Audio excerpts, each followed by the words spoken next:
Cadet Bonnet. Isibo ya gatanu Officer Cadet Yogwe na Officer Cadet Valence Ndayishimiye na Officer Cadet Gabriel Naminani.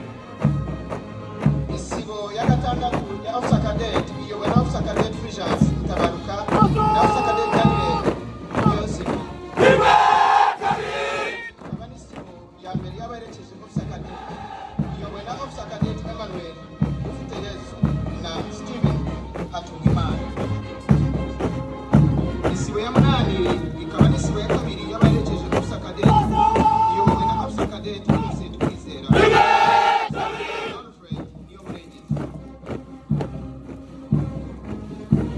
Uri nyuma ya karasisi umuyobozi wa karasisi wungirije ariwe Captain